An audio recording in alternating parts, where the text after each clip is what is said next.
Olá pessoal, tudo bem? Vamos lá fazer a correção do simulado de língua portuguesa do 6º ano. Vamos verificar o que vocês erraram, o que vocês acertaram, tá bom? Então aqui a primeira questão trata-se do gênero capa de revista, que está na unidade 1 da apostila de vocês, certo? Então aqui nós temos a capa da revista, super interessante, que é o título da publicação, certo? Temos a chamada principal, que sempre está em destaque. Logo abaixo, né, nós temos as chamadas secundárias e na parte superior nós temos também uma outra chamada secundária, certo? Aqui nós temos a imagem principal e aí nós vamos analisar a primeira questão. A capa de uma revista é, de certo modo, a sua embalagem. Ela funciona, portanto, como uma vitrine ou carta de apresentação do periódico e desempenha uma função essencial na composição de qualquer revista. O nome, logotipo, as imagens, os temas em destaque, tudo é planejado para criar uma identidade para a publicação e seduzir o público leitor a que ela se destina. A maioria das revistas voltam-se para um tema ou uma área de conhecimento específica. Sobre a revista Super Interessante, marque a alternativa que a identifica corretamente. Letra A. A revista Super Interessante é de generalidades, ou seja, apresenta matérias sobre diversas áreas, não se destacando nenhum em específico. Pessoal, aqui a letra A eu já vou descartar porque nós vimos aqui que nós temos sim chamadas em destaque, não é? Nós temos a chamada principal, que está tratando do assunto específico, que é sobre o quê? A felicidade, como a pessoa constrói a sua própria felicidade. Então, a letra A eu já descarto, certo? A letra B. A revista Super Interessante é voltada ao tema curiosidade de diversas áreas como ciência, cultura, tecnologia, história, comportamento, saúde, etc. E aí? Vamos analisar aqui quais são os temas tratados aqui na capa da revista. Aqui é a chamada principal, como a pessoa deve construir a sua própria felicidade. Aqui na parte inferior, nós temos temas de diversas áreas, como ciência, que mais? Tecnologia, tá? Então, a letra B, eu já vou ficar de olho, tá bom? Já vou observar com mais atenção. Vamos analisar a letra C. A revista Super Interessante é voltada exclusivamente à divulgação de curiosidades científicas. E aí, é exclusivamente a curiosidades científicas? Não. Como eu já vi que nas chamadas secundárias tem vários temas. Na letra D, a revista Super Interessante é voltada às áreas de conhecimento de ciências e de história, exclusivamente. E aí, pessoal? Também não, né? Qual é o meu gabarito? A letra B. Muito bem. A questão 2 trata-se ainda da capa da revista. Vamos observar aqui. Além da chamada principal, há uma secundária que recebe destaque na revista Super Interessante. Identifique. E aí nós vamos voltar lá na capa da revista e aí nós vamos observar qual é essa chamada secundária que está em destaque. E aí, qual é? Essa aqui que está na parte superior, a era das células imortais, certo? Então, aqui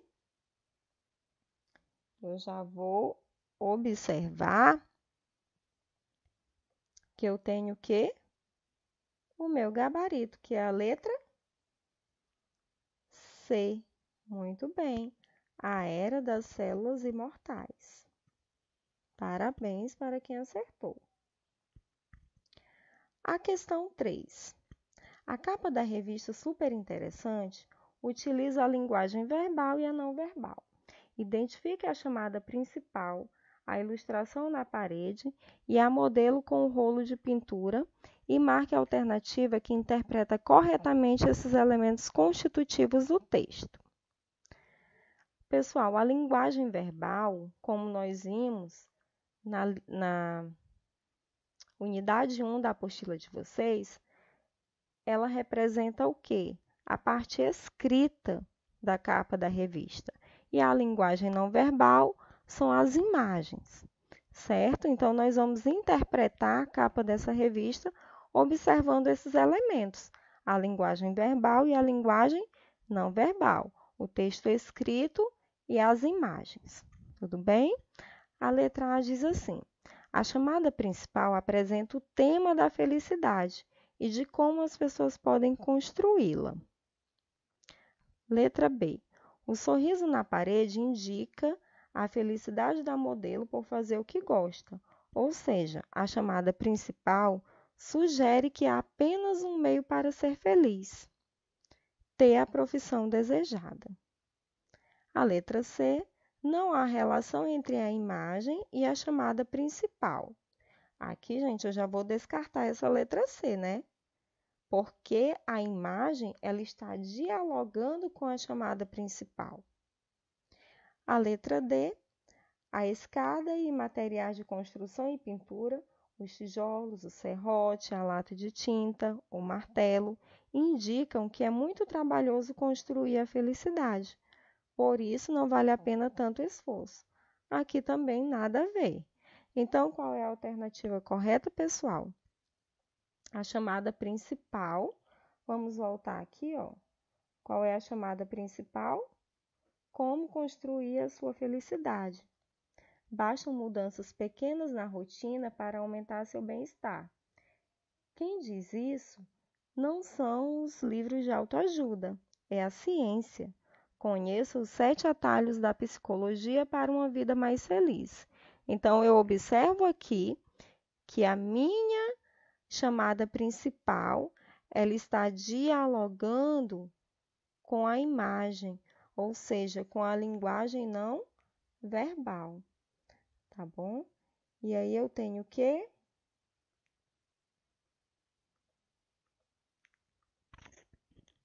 A questão 3, a chamada principal apresenta o tema da felicidade e de como as pessoas podem construí-la, certo? Esse é o meu gabarito.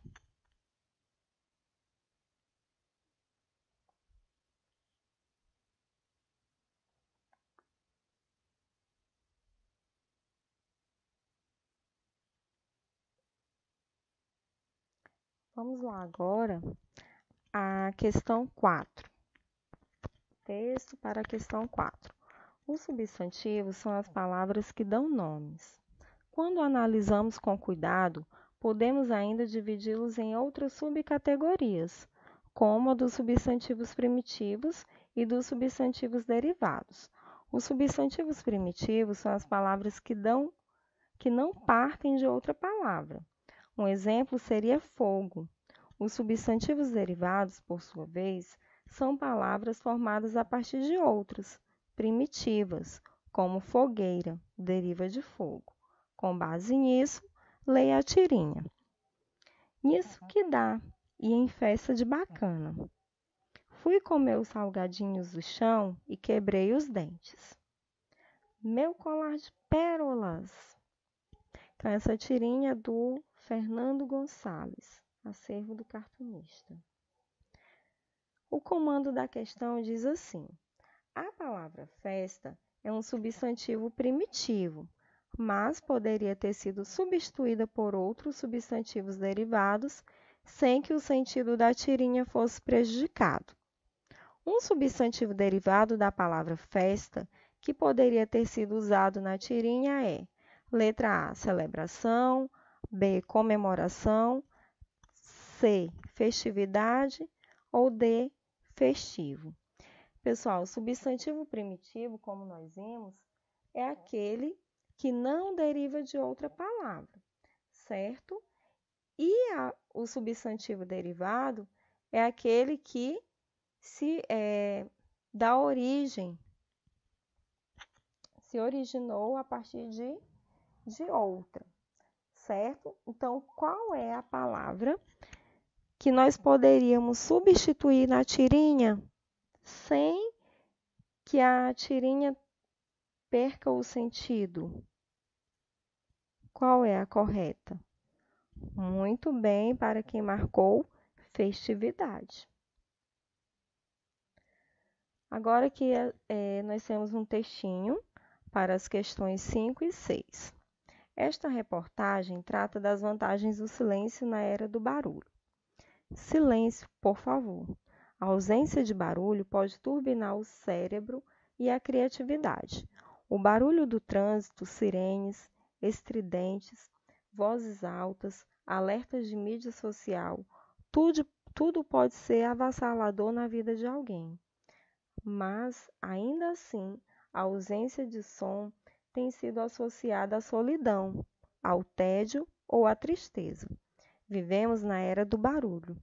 O silêncio está quase extinto, afirma o filósofo e aventureiro Erling Kagge. Mas por que precisamos de silêncio? Como o perdemos e onde poderíamos encontrá-lo novamente? O artigo Fronts Neuroscience, de 2013, afirma que mesmo quando o cérebro repousa, ainda é capaz de processar informações no que eles chamam de espaço de trabalho consciente. Silêncio e descanso podem ser a chave para o nosso melhor pensamento criativo e nossas maiores ideias. O comando da questão, pessoal. Você estudou que o sintagma nominal tem a função de sujeito da oração e é formado por núcleo, pode vir acompanhado ou não de determinante. Estudou ainda que núcleo é a palavra mais importante do sintagma. Sabendo disso, responda. No sintagma nominal, sirenes estridentes, o núcleo é um. Então, como nós vimos na unidade 1 da apostila de vocês, o sintagma nominal, ele tem a função de sujeito da oração, certo? E é de quem nós falamos algo. Esse sujeito, ele tem um núcleo, que é a parte mais importante, a palavra mais importante desse sintagma, tá bom?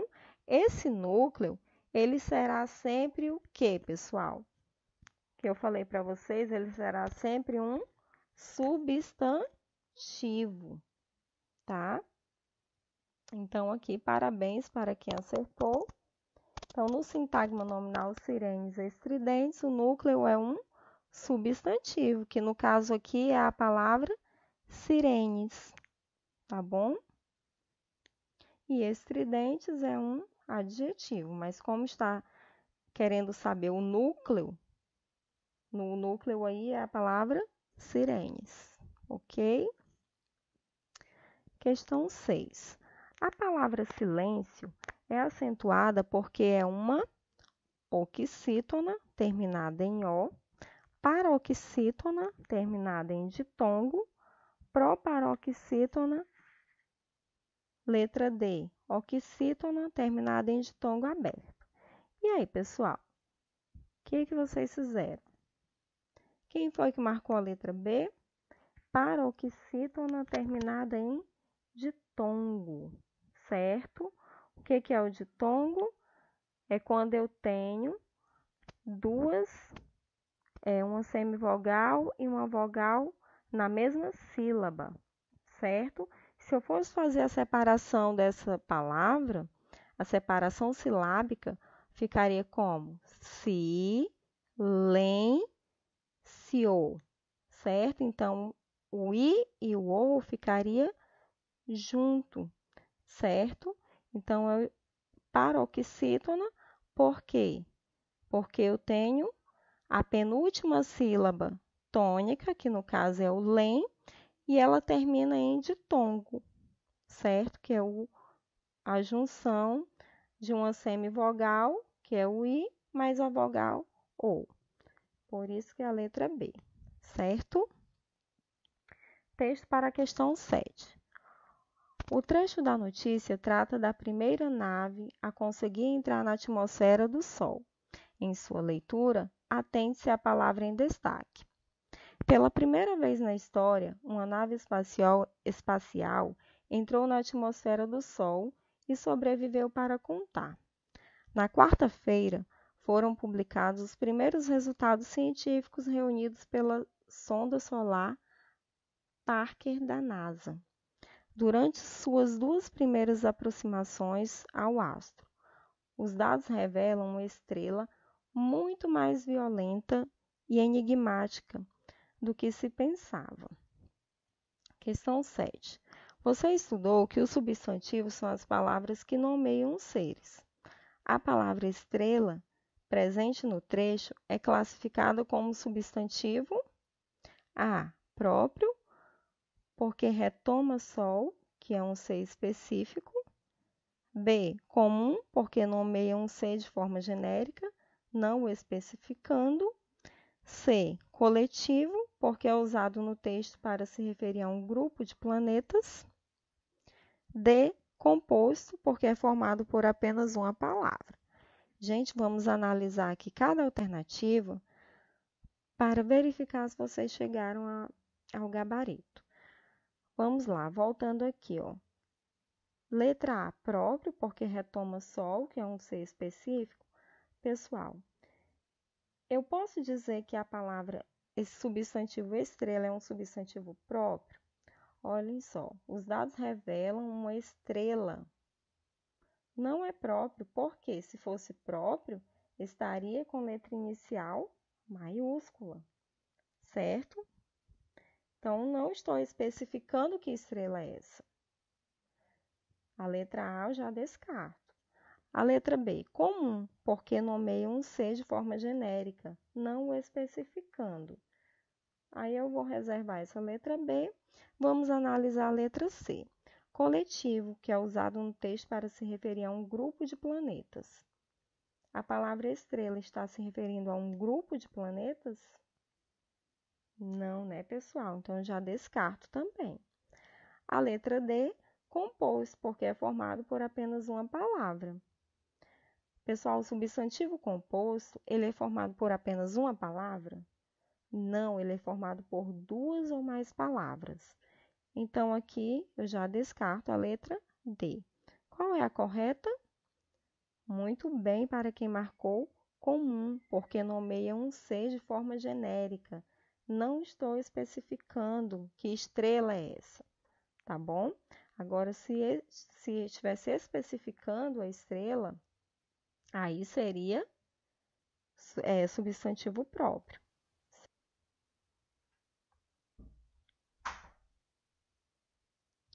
Então, pessoal, aqui na questão 8, nós temos um textinho, tá? E aí vocês iriam observar as palavras em destaque.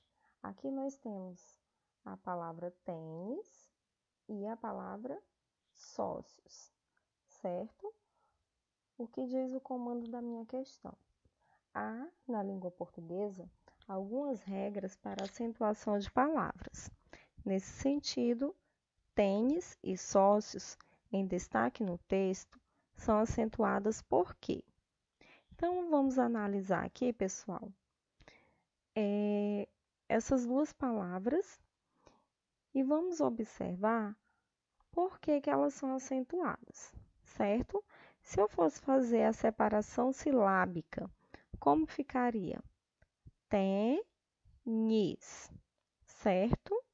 Observem que a palavra tênis, a sílaba tônica, ou seja, a sílaba mais forte é o tem, certo? Tem. Então, aqui eu tenho uma paroxítona terminada em IS, certo? De acordo com a regrinha, todas as paroxítonas terminadas em IS, elas devem ser acentuadas, ok? E a palavra sócios?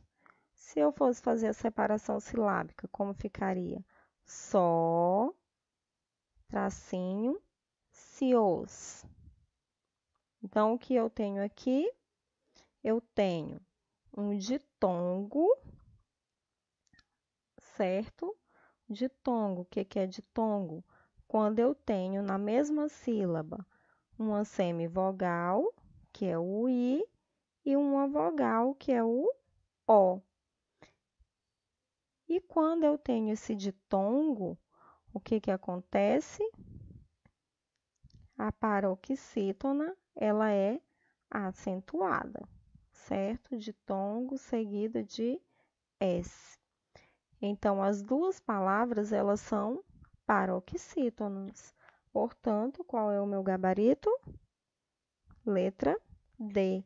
Tênis é uma paroxítona e todas as paroxítonas terminadas em IS são acentuadas. Sócios é uma paroxítona terminada em ditongo, certo? A questão 9. Repare que, além do significado de nhenhenhen, o texto apresenta duas versões para a origem dessa palavra. Vamos lá. Nhenhenhen. Falação. Falatório interminável. Os estudiosos divergem sobre a origem. Alguns acham que é uma palavra onomatopaica, isto é, palavra que imita o som daquilo que significa. Nhenhenhen seria uma imitação de resmungo, falação, assim como blá blá blá. Outros dizem que vem do verbo da língua tupi, nhengue, que significa falar.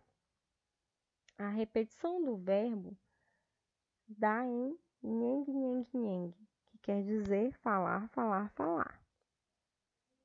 E teria dado no nosso nhenhenhen, ou seja, falar, falar, falar é uma coisa aborrecida, interminável.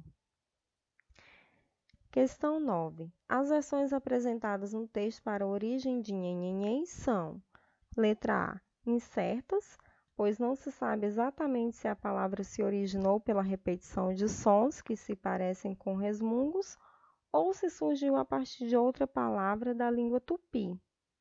Letra B, invariáveis, pois o autor afirma que há desacordo entre estudiosos, enquanto alguns acreditam que a palavra surgiu de certo resmungo, outros defendem que foi originado de uma palavra da língua tupi. Letra C, parecidas entre si, pois as duas defendem que nhenhenhen se originou de uma palavra da língua tupi, mas divergem quanto ao significado dessa palavra. Letra D, aceitas igualmente por todos os estudiosos, pois, conforme o texto, todos eles concordam que nhenhenhen imita sons parecidos com resmungos. Então, aqui nós podemos observar, fazendo a interpretação desse texto, que os autores não sabem exatamente a origem dessa palavra, tá? Então, elas são o quê? Incertas, né? Pois não se sabe exatamente se a palavra se originou pela repetição de sons que se parecem com resmungos ou se surgiu a partir de outra palavra da língua tupi. Parabéns para quem acertou. A questão 10, nós temos um textinho que trata da Declaração Universal dos Direitos Humanos, e aí nesse textinho nós vamos analisar a palavra riqueza. O comando da questão diz assim: a palavra riqueza no texto é, letra A, um substantivo masculino. E aí, o que vocês acham? A palavra riqueza é um substantivo masculino? Não, né? Eu não digo o riqueza, eu digo a riqueza. Tá? Então, eu já descarto a letra A. Letra B, um adjetivo? Essa palavra está qualificando alguém, algo? Não, né? Então, eu já descarto também. Letra C é um substantivo composto. O substantivo, para que ele seja composto, para que ele seja caracterizado como composto, ele precisa ser formado por duas ou mais palavras. Então, aqui eu também já descarto. E aí só sobra para mim a letra D, derivada pela adição de um afixo. Afixo, pessoal, é aquele elemento que eu acrescento a uma palavra já existente, tá? Então, essa palavra é uma palavra derivada, certo? Ela deu origem a partir da palavra rico, tá? Então, a correta é a letra D. Muito bem. Parabéns para quem acertou. Chegamos ao final da nossa correção. Um grande abraço. Tchau, tchau.